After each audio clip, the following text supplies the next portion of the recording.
Hello everyone, once again welcome to the my YouTube channel Vineet maths. मैं विनीत आप लोगों का विनीत मैथ पे स्वागत करता हूं। दोस्तों, जैसा आप लोगों को पता होगा कि हम ग्रुप डी, आरआरबी, एनटीपीसी और पीटी के जनरल साइंस से जितने भी क्वेश्चन बनते हैं उनके टॉपिक वाइज क्वेश्चन हम आपको करा रहे हैं, जो आपके एग्जाम के पॉइंट ऑफ व्यू से मोस्ट इंपॉर्टेंट होने वाले हैं। इतना ही नहीं, हम आपको यहाँ पे यूपी टेट और सुपर टेट के मैथ की सारी सिलेबस सहित मैथ में कैसे क्वेश्चन आ सकते हैं, कैसे क्वेश्चन नहीं आ सकते हैं, वो भी बिल्कुल फ्री में हम यहाँ पे आपको दे रहे हैं। तो इतना सब अगर आपको दिया जा रहा है तो आपका भी फर्ज बनता है कुछ आप हमारे लिए भी करें। तो आपको क्या करना है कि हमारे चैनल को सब्सक्राइब करके बेल आइकन प्रेस कर लें और इस वीडियो के नीचे कमेंट कर लीजिए और वीडियो को लाइक कर लीजिए, ताकि ऐसे ही मोटिवेशन के साथ हम वीडियो पे बने रहें और आपको ऐसे ही नॉलेज देते रहें। ठीक है। और यहाँ पर आपको सिर्फ फिजिक्स केमिस्ट्री मैथ और बायोलॉजी के क्वेश्चन ही नहीं, आपको यहाँ से फिजिक्स में जितने भी टॉपिक बनते हैं उन टॉपिक से 30+ 30+ क्वेश्चन किए जा रहे हैं, जिससे क्या होगा आपको कि आपके एग्जाम में एक भी क्वेश्चन छूटेगा नहीं, आपके एग्जाम में एक एक नंबर पक्के हो जाएंगे। ठीक है। तो आज हम पढ़ेंगे कि परमाणु संरचना और रासायनिक संबंध से कैसे कैसे क्वेश्चन बन सकते हैं। इसका हमने लगभग 40-40+ क्वेश्चन लिया है। ठीक है, केमिस्ट्री के, जो आपके एग्जाम के पॉइंट ऑफ व्यू से मोस्ट इंपॉर्टेंट हैं और आपके एग्जाम में आ सकते हैं। तो सबसे पहले आप लोगों से उम्मीद होगा कि जो बंदे नए हैं या जो स्टूडेंट नए आए हैं चैनल पे, चैनल को सब्सक्राइब करके बेल आइकन प्रेस कर लें। और जो बंदे पुराने हैं, जो स्टूडेंट हमारे पुराने हैं, वो उन्हें पता होगा कि एक कमेंट कर दीजिए, ताकि आने वाले समय में हम आपके प्रॉब्लम को सॉर्ट आउट कर सकें। और इंस्टाग्राम पर आप हमें फॉलो कर लीजिए, ताकि इस आने वाले समय में हमारी और आपकी कन्वर्सेशन होती रहे। तो चलिए आज की वीडियो को स्टार्ट करते हैं। तो प्रोटॉन और इलेक्ट्रॉन के द्रव्य का अनुपात होगा कितना? 1836 -1/1836, 1 और 0। तो प्रोटॉन और इलेक्ट्रॉन के द्रव्यमान का अनुपात कितना होता है? 1836। ऑप्शन नंबर ए इसका सही हो जाएगा। और इलेक्ट्रॉन का द्रव्यमान कितना होता है आपको बता दूं। इलेक्ट्रॉन का द्रव्यमान होता है 9.10। और इसके सामने आगे बहुत होते हैं, हालांकि हमको याद नहीं है। 9.1093 इंटू 10⁻31 किलोग्राम है। ये क्या है आपका? इलेक्ट्रॉन का द्रव्यमान। और प्रोटॉन का द्रव्यमान क्या होता है? प्रोटॉन का द्रव्यमान होता है 1.6726 इंटू 10⁻31 किलोग्राम। ठीक है, ये है आपका इलेक्ट्रॉन और प्रोटॉन का द्रव्यमान। आधुनिक परमाणु सिद्धांत का प्रणेता कौन माना जाता है? Lavoisier, John Dalton, Isaac Newton, Albert Einstein. तो आधुनिक परमाणु सिद्धांत का प्रणेता जॉन डाल्टन को माना जाता है। इन्होंने कहा था कि 1803 में इन्होंने परमाणु सिद्धांत का प्रतिपादन किया था, जिसके अनुसार इन्होंने कहा था कि हमारा जो परमाणु है वो अविभाज्य, जो हमारा परमाणु है वो क्या होता है? अविभाज्य। वो अविभाज्य होता है। ये अगर आपसे स्टेटमेंट पूछ लिया जाए कि परमाणु 1803 ईस्वी में परमाणु अविभाज्य होने का कथन किसने दिया था, तो जॉन डॉल्टन जी ने दिया था। निम्न में से किसका प्रयोग नाभिकीय विखंडन के दौरान श्रृंखला अभिक्रिया को नियंत्रित करने में हो सकता है? बोरान, यूरेनियम, प्लूटोनियम, इनमें से कोई नहीं। तो राइट आंसर क्या हुआ आपका? बोरान का। विश्व राइट आंसर ए हो जाएगा। विश्व स्तर पर अधिकांश व्यावसायिक नाभिकीय संयंत्रों का शीतलन किया जाता है सोडियम द्वारा, हीलियम द्वारा, पारे द्वारा, जल द्वारा। तो राइट आंसर क्या होने वाला है आप लोगों का? विश्व स्तर पे आप लोगों का सोडियम द्वारा नाभिकीय संयंत्रों का शीतलन किया जाता है। निम्न में से किसकी अणु संख्या तथा अणु भार एक समान होते हैं? Hydrogen, helium, oxygen, nitrogen. तो राइट आंसर क्या होने वाला है आप लोग का? हाइड्रोजन का। ऑप्शन नंबर ए होता है। ठीक है।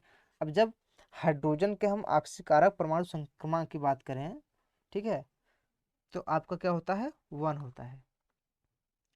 पानी आयनिक लवण का शुभ लेख है, क्योंकि उसका क्वथनांक उच्च है, उसका द्विध्रुव आघूर्ण अधिक है, उसकी विशिष्ट ऊष्मा अधिक है, उसका कोई रंग नहीं होता। तो राइट आंसर क्या है? उसका द्विध्रुव आघूर्ण अधिक है। रासायनिक अभिक्रिया में निम्न प्रभावित होता है? इलेक्ट्रॉन, प्रोटॉन, न्यूट्रॉन, ये सभी। तो रासायनिक अभिक्रिया में आपका इलेक्ट्रॉन प्रभावित होता है। नाभिक में प्रोटॉनों की संख्या और न्यूट्रॉनों संख्या के योग को कहते हैं। तो क्या कहते हैं? परमाणु भार, द्रव्यमान भार, तुल्यांकी भार, अणु भार। तो राइट आंसर क्या हो जाएगा? ऑप्शन नंबर बी, द्रव्यमान संख्या कहते हैं। ठीक है, अगला क्वेश्चन है, दो अवयवों ए परमाणु संहति 75 और बी परमाणु संहति 16 को एक यौगिक बनने के लिए संयुक्त किया जाता है। यौगिक ए के भार द्वारा 75.08 होना पाया गया है। तो यौगिक का सूत्र क्या है? तो ठीक है, ए का अगर हम परमाणु भार की बात करें तो कितना दिया है? 75। अब जब बी के ए की प्रतिशत मात्रा की बात करें, हम ए की प्रतिशत मात्रा की बात करें तो 75.08 आपका दिया गया है। अतः यौगिक बी की क्या होगा? हाँ, कोई भी चीज़ अपने आप में 100% होती है तो परसेंटेज ऑफ बी क्या हो जाएगा? 100 माइनस 75.08। तो इसमें सब माइनस करेंगे तो क्या जाएगा? 24.92। ठीक है, अब बी का परमाणु भार क्या दिया है आपका? बी का परमाणु भार दिया है आपका 16। तो अब इसका फार्मूला क्या बनता है? यौगिक का सूत्र देख लीजिए। यौगिक का सूत्र A2B3, क्योंकि ये 2 गुना है, ये 3 गुना है। ऐसे दो तत्व जिनमें इलेक्ट्रॉन की संख्या अलग अलग या भिन्न है, जिनकी द्रव्यमान संख्या समान है, को कहते हैं समावयवी, समन्यूट्रॉनिक, समस्थानिक, समभारिक। तो ऐसे दो तत्व जिनमें इलेक्ट्रॉनों की संख्या यानी परमाणु क्रमांक, ठीक, परमाणु क्रमांक अलग अलग हो या भिन्न भिन्न हो, उसे क्या कहते हैं? हम समभारिक कहते हैं। तो राइट आंसर क्या होगा आपका? डी। इलेक्ट्रॉन है एक अल्फा कण, एक बीटा कण, हाइड्रोजन आयन, पॉजिट्रॉन। तो आप लोगों को अधिकांश सबको 12th में या कहीं और आपको पढ़ाया गया होगा कि इलेक्ट्रॉन क्या है। तो इलेक्ट्रॉन एक बीटा कण है। ठीक है, राइट आंसर क्या हो जाएगा? बी। ऑक्सीजन का परमाणु भार 16 है। ऑक्सीजन का विद्युत रासायनिक तुल्यांक क्या होगा? ठीक है, तो रासायनिक तुल्यांक इसका एक फार्मूला होता है, क्या होता है? रासायनिक तुल्यांक, इसका फार्मूला आपका होता है परमाणु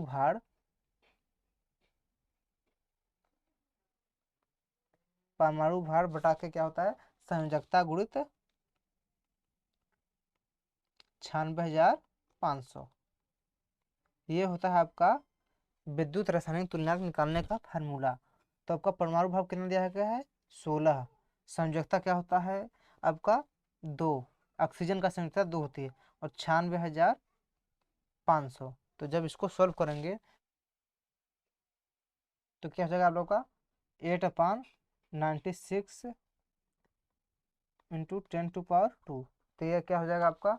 जब इसको डिवाइड करेंगे तो क्या हो जाएगा आप लोगों का? 8.29 इंटू 10⁻⁻5 ग्राम अपान कूलाम।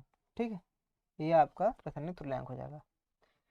पिंडों को आवेशित करने के लिए जिम्मेदार कारक है इलेक्ट्रॉन का अंतरण, न्यूट्रॉनों का अंतरण, प्रोटॉनों का अंतरण, इनमें से कोई नहीं। तो पिंडों को आवेशित करने के लिए आपका इलेक्ट्रॉनों का अंतरण है। किसी तत्व के परमाणु की दूसरी कक्षा में इलेक्ट्रॉन की अधिकतम संख्या हो सकती है। ठीक है, तो कितनी हो सकती है आपकी? Option number A 8। अच्छा, अधिकतम संख्या होती कितनी होती है?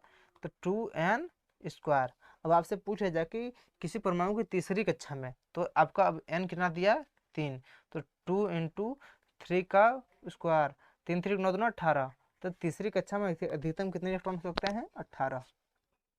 किसी रेडियो सक्रिय वस्तु से उत्सर्जित अल्फा किरणें हैं हाइड्रोजन नाभिक, ऋणात्मक रूप से आवेशित हीलियम नाभिक, इनमें से कोई नहीं। तो राइट आंसर क्या होगा आप लोगों का?